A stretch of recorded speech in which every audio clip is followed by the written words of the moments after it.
नहीं रहा या हॉस्टल में या कैसे भी, क्योंकि मुझे हरकतें कुछ मेरे को बताते हैं मेरे पेरेंट्स ऐसी थी कि मुझे अकेला नहीं छोड़ सकते। फॉर एग्जाम्पल मैं अपने पेरेंट्स से कहता था, अपने पापा से, कि पापा मुझे स्विमिंग के लिए जाना है, मैं डूबूंगा नहीं। तो वो कहते थे बेटा हमें तुम्हारी चिंता नहीं है, हमें ये चिंता है तुम दूसरे को ना डुबो दो, तो इसलिए हम तुम्हें जो है अकेला नहीं छोड़ते। खैर एनीवे, तो हमने कहा कि हम अलग रहेंगे, कमाने लगे हैं और I can handle my situation my own. तूने कहा नहीं, शादी तो अब तुम्हारी तभी होगी जब तुम जो है शादी कर लो। आई मीन जो है फ्रीडम तुम्हें तभी मिलेगी जब तुम जो है शादी कर लोगे। मैंने कहा बहुत ईजी काम है, अभी तक मेरा इतने सारे लोगों ने क्या उखाड़ लिया जो अभी बहुत छोटी सी आके उखाड़ लेगी। ठीक है भाई, लड़की देखनी शुरू हुई, 20-22 लड़कियां देखी। इसलिए नहीं कि जो है मैंने उन्हें रिजेक्ट किया, एक्चुअली उन लोगों ने मुझे रिजेक्ट किया। तो इसको कहते हैं आदमी गलतियों से सीखता है। मैं भी धीरे धीरे सीखता गया कि कैसे जो है डील करना चाहिए, कैसे क्या देखना चाहिए। लकीली एक लड़की को दिखाया गया जो मेरी वाइफ है, और उस दिन मेरे को लू लगी थी, मतलब हीट वेव कहते हैं ना इंडिया में। और मैं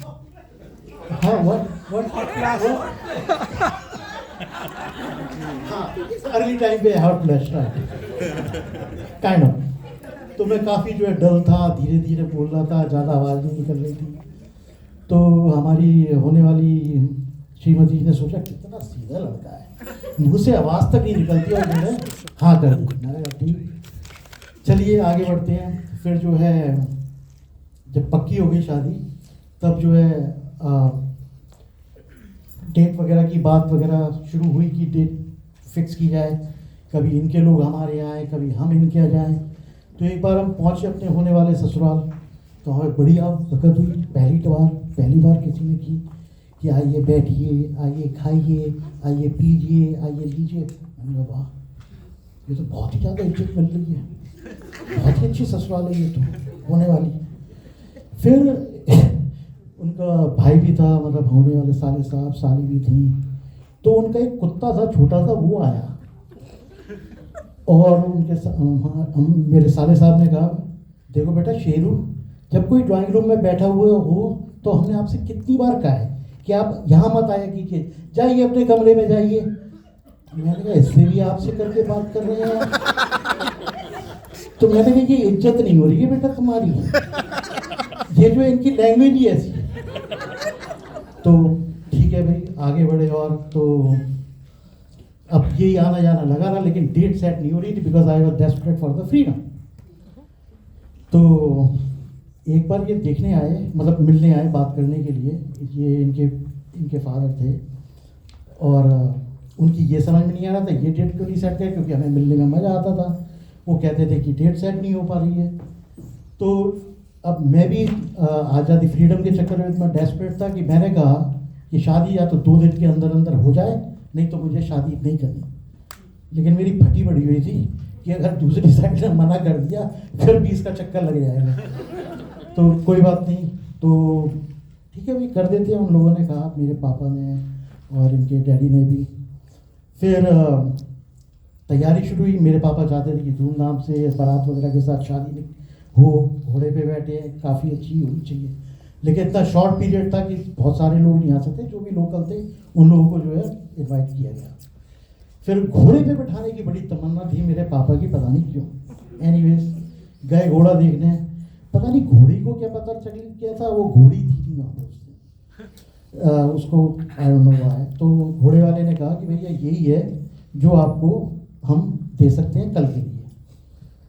अब आप हमने देखा है ना कि जानवरों की नज़र से भी जो है आप बात कर सकते हैं, जो जिस हिसाब से देखते हैं। तो मैं घोड़े को देख रहा था कि इस पर बैठ पाऊंगा या नहीं, काफ़ी अच्छा था। और साथ में वो ये भी कह रहा था, उसकी आंखों से देख के लग रहा था कि वो ये कह रहा है आप बैठ बेटा, बहुतों को पार लगा चुका हूँ, तेरे को भी लगा दूंगा। और वो पूरा उसका डेकोरेटेड करके दिखाया था, उसकी फ़ोटो वगैरह दिखाई थी।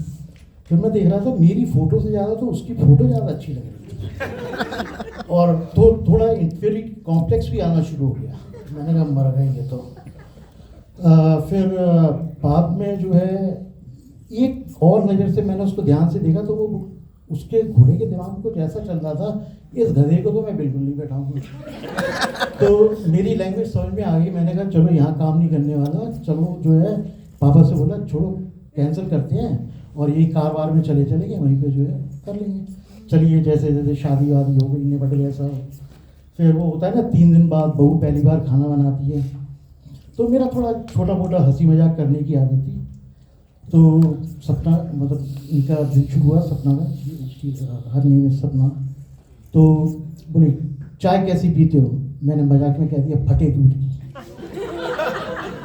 अब बोलती हैं मुझे मजाक बिल्कुल पसंद नहीं है।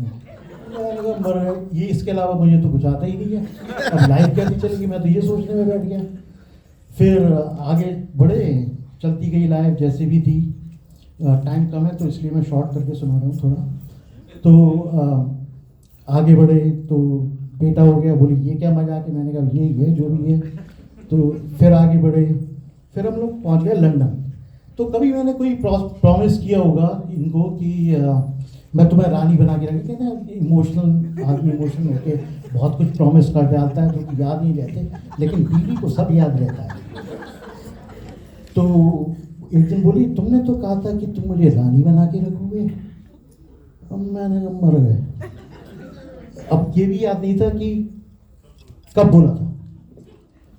मैंने कहा भाई तुम्हें रानी बनने के लिए मुझ में भी तो राजाओं जैसी फीलिंग होनी चाहिए, है ना। जब मैं वो फील ही नहीं कर रहा तो तुम रानी कैसे बनोगी। भाई पहले होता था कि राजा के सामने कोई ऊंची आवाज में बात नहीं कर सकता था, जरा से भी बोला उसने कहा गुस्ताख की माफ हुजूर, और तुम मुझे सुबह से लेके शाम तक सुनाती रहती हो। मुझे तो कभी कभी लगता है कि मैं भगवान हो गया हूँ कि सुन तो लेता हूँ लेकिन बोल कुछ नहीं पाता, इसलिए पति को परमेश्वर कहा जाता है।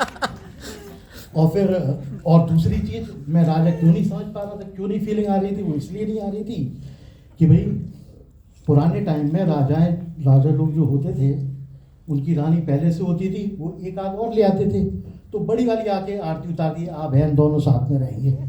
यहाँ पर मैं किसी और को देख भी लूँ पूरे दिन में तो घर पे घर चलो मैं तुम्हें बताती हूँ आज। और जैसे उनको बोलते, जैसे वो बीवी बोलती है समझ में आ जाता है जो मेरी माँ और बहन दूर दूर रह रही है ना, आज एक होने वाली है शाम। और तीसरी चीज, तो राजा जैसी फीलिंग तो अभी भी नहीं आती। और राजाओं का काम होता है कि वो दूसरों के डिस्प्यूट वगैरह सॉल्व करें, झगड़े वगैरह मिटवाएं, फैसला लें। यहाँ पे घर के झगड़े नहीं मिटते, राइट। सास बहू है, तुम दोनों के आपस में नहीं है तो राजा जैसी फीलिंग कहाँ आएगी। जब मुझे फीलिंग नहीं आएगी तो मैं तुम्हें रानी कैसे बना के रखूँगा। ठीक है भैया, जैसे तैसे टाल दिया कि भाई सारी गलती तुम्हारी है, क्योंकि मुझे तो उससे निकलना था कि क्या क्या प्रॉमिस कर चुका हूँ मैं। फिर आगे बढ़े, फिर बेटा भी बड़ा हो गया, स्कूल वगैरह जाने लगा। यहाँ पे पता नहीं बच्चे कैसे हैं, 101 आउट ऑफ 100 आ जाते हैं। तो मेरा बेटा बोलता है पापा आपके भी स्कूल में ऐसे ही नंबर आते थे। मैंने कहा नहीं बेटा, एक्चुअली हमें तो पता था कि हमें अमेरिका जाना है, तो हम क्या करते थे, जो बच्चे पढ़ाई में अच्छे नहीं होते थे हम उनको आगे कर दिया करते थे जिससे कि उनकी लाइफ बन जाए। मैंने कहा ठीक पापा। अब यहाँ पे पीटीए पेरेंट टीचर मीटिंग वगैरह होती है, पापा आपके यहाँ भी होती थी हर महीने। अब मैंने मन ही मन में सोचा बेटा हमारी हरकतें ऐसी थी तो हमारे पापा को तो प्रिंसिपल कभी भी बुला लिया करता था, और घर पे आके जो ढोल बजते थे वो हम समझा नहीं सकते थे। फिर थोड़ा वो 8th वगैरह में आया, 9th में, तो ह्यूमन बॉडी जो है एजुकेशन शुरू हुई। तो पता नहीं टीचर ने क्या बोल दिया, जाओ अपने पापा से पूछ के आओ कि उस एज में उन्होंने कैसे सीखा और क्या वो फील करते थे। वही क्वेश्चन आके उसने रिपीट करके घर पे मेरे को बोल दिया। अब उसको कौन समझाया कि हमने कौन कौन सी बुक पढ़ के जो है सेल्फ एजुकेशन, सेल्फ डिपेंडेंट होके हमने जो है क्या क्या लैंग्वेज सीखी है। हमने तो डॉक्टर के गेम तक खेल डाल दिए थे उस उम्र में, जस्ट टू अंडरस्टैंड। चलिए कोई बात नहीं, आजकल तो ये आदत हो गई है, बेटे की शादी हो गई है।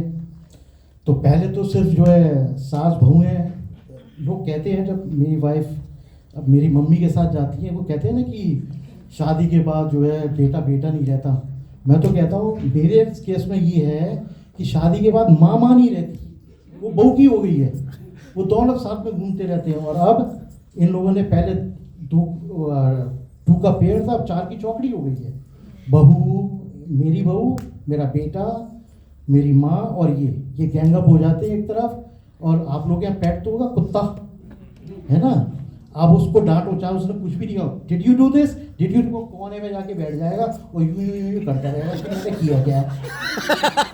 तो मेरी ये हालत हो गई है। तो फ्रीडम तो ट्रस्ट मी कि फ्रीडम नहीं मिली, लेकिन इतना है कि आप जब आज घर जाएंगे तो आपसे भी ये क्वेश्चन किया जाएगा, आपको तो सारी फ्रीडम है ना।